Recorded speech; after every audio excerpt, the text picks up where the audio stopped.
आज हम जानेंगे गोस्वामी तुलसीदास जी के जीवन चरित्र के बारे में।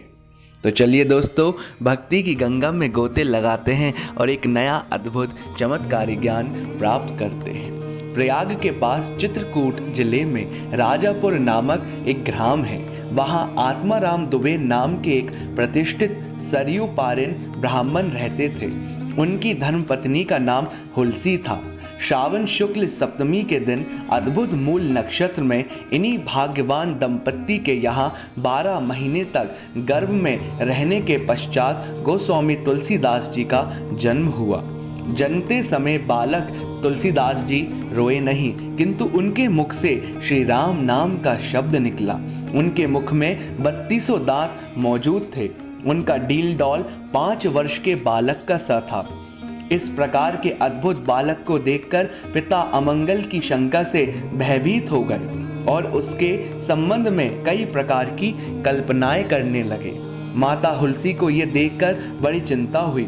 उन्होंने बालक के अनिष्ट की शंका से दशमी की रात को नवजात शिशु को अपनी दासी के साथ उसके ससुराल भेज दिया और दूसरे दिन स्वयं इस असार संसार से चल बसी। दासी ने, जिसका नाम चुनिया था, बड़े प्रेम से बालक का पालन पोषण किया। जब तुलसीदास जी लगभग 5.5 वर्ष के हुए, चुनिया का भी देहांत हो गया। अब तो बालक अनाथ हो गए। वह द्वार द्वार भटकने लगे। इस पर जगत जननी श्री पार्वती जी को इस होनार बालक पर दया आई। वे ब्राह्मणी का वेश धारण कर प्रतिदिन उसके पास जाती और उसे अपने हाथों भोजन करा आती। इधर भगवान श्री शंकर जी की प्रेरणा से श्री राम शैल पर रहने वाले श्री अनंतानंद जी के प्रिय शिष्य श्री नरहरियानंद जी ने इस बालक को ढूंढ निकाला और उसका नाम श्री राम बोला रखा। उसे वे श्री अयोध्या जी ले गए और वहाँ माघ शुक्ल पंचमी शुक्रवार को उसका यज्ञोपवीत संस्कार कराया। बिना सिखाए ही बालक श्री राम बोला ने गायत्री मंत्र का उच्चारण किया, जिसे देखकर सब लोग चकित हो गए। इसके बाद श्री नरहरि स्वामी जी ने वैष्णवों के 5 संस्कार करके श्री राम बोला को श्री राम मंत्र की दीक्षा दी और श्री अयोध्या जी में रहकर उन्हें विद्या अध्ययन कराने लगे। बालक श्री राम बोला की बुद्धि बड़ी प्रखर थी। एक बार गुरु मुख से जो सुन लेते थे उन्हें वह कंठस्थ हो जाता था। वहां से कुछ दिन बाद गुरु शिष्य दोनों शुकर क्षेत्र सोरो पहुंचे। वहां श्री नरहरि जी ने श्री तुलसीदास जी को श्री रामचरित्र सुनाया। कुछ दिन बाद वे काशी चले आए। काशी में शेष सनातन जी के पास रहकर श्री तुलसीदास जी ने 15 वर्ष तक वेद वेदांग का अध्ययन किया। इधर उनकी लोक वासना कुछ जागृत हो उठी और अपने विद्या गुरु से आज्ञा लेकर वे अपनी जन्मभूमि को लौट आए। वहां आकर उन्होंने देखा कि उनका परिवार सब नष्ट हो चुका है।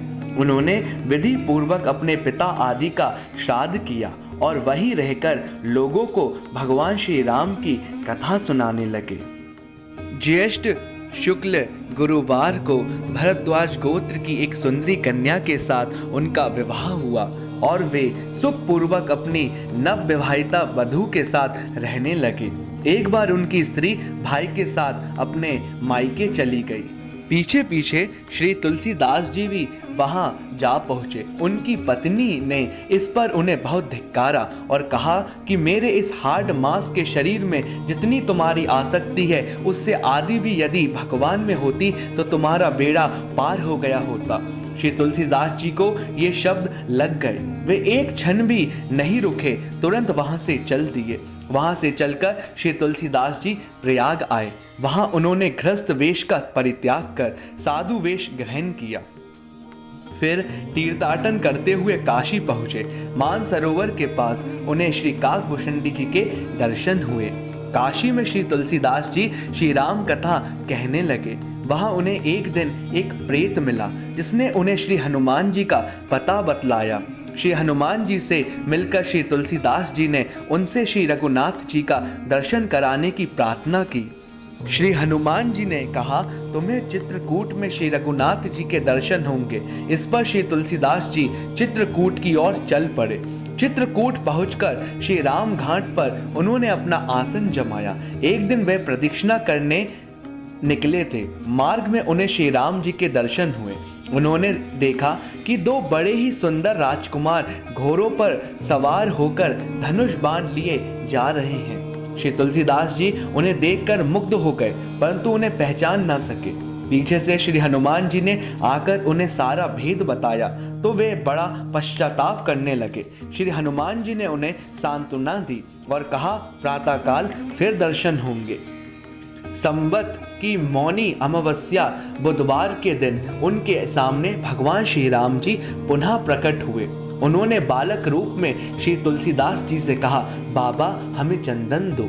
श्री हनुमान जी ने सोचा वे इस बार भी धोखा ना खा जाएं, इसलिए उन्होंने तोते का रूप धारण करके ये दोहा कहा, चित्रकूट के घाट पर भय संतन की भीड़, तुलसीदास चंदन घिसे तिलक देते रघुवीर, सियावर रामचंद्र की जय।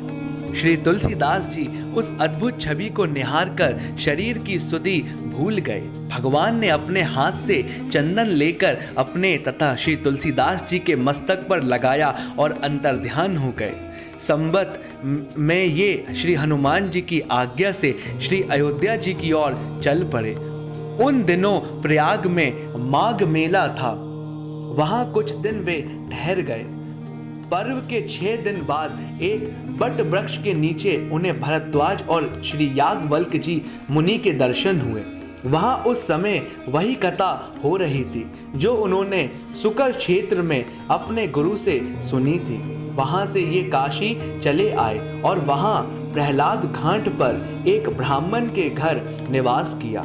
वहां उनके अंदर कवित्व शक्ति का स्फुरन हुआ और वे संस्कृत में पद रचना करने लगे, परंतु दिन में वे जितने पद रचते रात्रि में वे सब लुप्त हो जाते। ये घटना रोज घटती। 8वें दिन श्री तुलसीदास जी को स्वप्न हुआ। भगवान श्री शंकर जी ने उन्हें आदेश दिया कि तुम अपनी भाषा में काव्य रचना करो। श्री तुलसीदास जी की नींद उचट गई। वे उठकर बैठ गए। उसी समय भगवान शिव जी और श्री पार्वती जी उनके सामने प्रकट हुए। श्री तुलसीदास जी ने उन्हें साष्टांग प्रणाम किया। शिव जी ने कहा, तुम श्री अयोध्या जी में जाकर रहो और हिंदी में काव्य रचना करो। मेरे आशीर्वाद से तुम्हारी कविता सामवेद के समान फलवती होगी। इतना कहकर श्री गौरी शंकर अंतर्ध्यान हो गए। श्री तुलसीदास जी उनकी आज्ञा शिरोधार्य कर काशी से श्री अयोध्या जी चले आए। संवत का प्रारंभ हुआ। उस साल श्री राम नवमी के दिन प्रायः वैसा ही योग था जैसा त्रेता युग में श्री राम जन्म के दिन था।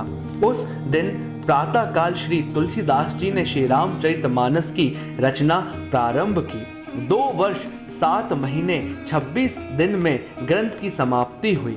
संवत मार्गशीर्ष शुक्ल पक्ष में श्री राम विवाह के दिन 7 खंड पूर्ण हो गए। इसके बाद भगवान की आज्ञा से श्री तुलसीदास जी काशी चले आए। वहां उन्होंने भगवान विश्वनाथ और माता अन्नपूर्णा को श्री रामचरितमानस सुनाया। रात को पुस्तक श्री विश्वनाथ जी के मंदिर में रख दी गई। सवेरे जब पट खोला गया तो उस पर लिखा हुआ पाया गया, सत्यम शिवम सुंदरम, और नीचे भगवान श्री शंकर जी की सही थी, यानी कि हस्ताक्षर थे। उस समय उपस्थित लोगों ने सत्यम शिवम सुंदरम की आवाज भी कानों से सुनी। इधर पंडितों ने जब ये बात सुनी तो उनके मन में ईर्ष्या उत्पन्न हुई। वे दल बांधकर श्री तुलसीदास जी की निंदा करने लगे और उस पुस्तक को भी नष्ट कर देने का प्रयत्न करने लगे। उन्होंने पुस्तक चुराने के लिए 2 चोर भेजे। चोरों ने जाकर देखा कि श्री तुलसीदास जी की कुटी के आसपास 2 वीर धनुष बाण लिए पहरा दे रहे हैं। वे बड़े ही सुंदर श्याम और गौर वर्ण के थे। उनके दर्शन से चोरों की बुद्धि शुद्ध हो गई। उन्होंने उसी समय से चोरी करना छोड़ दिया और भजन में लग गए। श्री तुलसीदास जी ने अपने लिए भगवान को कष्ट हुआ जान कोटी का सारा सामान लौटा दिया। पुस्तक अपने मित्र टोडरमल के यहाँ रख दी। इसके बाद उन्होंने एक दूसरी प्रति लिखी। उसी के आधार पर दूसरी प्रतिलिपियां तैयार की जाने लगी। पुस्तक का प्रचार दिनों दिन बढ़ने लगा। इधर पंडितों ने और कोई उपाय ना देख श्री मधुसूदन सरस्वती जी को उस पुस्तक को देखने की प्रेरणा की। श्री मधुसूदन सरस्वती जी ने उसे देखकर बड़ी प्रसन्नता प्रकट की और उस पर यह सम्मति लिख दी। इस काशी रूपी आनंद वन में श्री तुलसीदास जी चलते फिरते श्री तुलसी जी का पौधा है।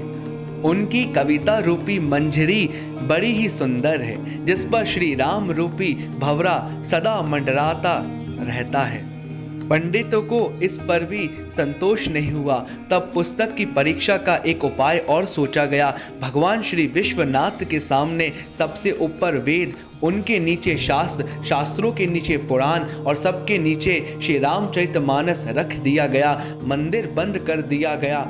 प्रातः काल जब मंदिर खोला गया तो लोगों ने देखा कि श्री रामचरितमानस वेदों के ऊपर रखा हुआ है। अब तो पंडित लोग बड़े लज्जित हुए। उन्होंने श्री तुलसीदास जी से क्षमा मांगी और भक्ति से उनका चरणोदक लिया। श्री तुलसीदास जी अब 80 घाट पर रहने लगे। रात को एक दिन कलयुग मूर्त रूप धारण कर उनके पास आया और उन्हें त्रास देने लगा। श्री गोस्वामी जी ने श्री हनुमान जी का ध्यान किया। श्री हनुमान जी ने उन्हें विनय के पद रचने को कहा। इस पर श्री गोस्वामी जी ने विनय पत्रिका लिखी और भगवान के चरणों में उसे समर्पित कर दी। श्री राम जी ने उस पर अपने हस्ताक्षर कर दिए और श्री तुलसीदास जी को निर्भय कर दिया। ये था श्री तुलसीदास जी का जीवन चरित्र। ये उनका जो जीवन चरित्र है भगवान श्री राम जी के परम भक्त का, ये सुनने मात्र से सभी क्लेशों का अंत हो जाता है। नॉलेज गिव्स यू पीस में आपको ऐसी वीडियो मिलती रहेगी। धन्यवाद। जय श्री हरि, जय श्री महाकाल।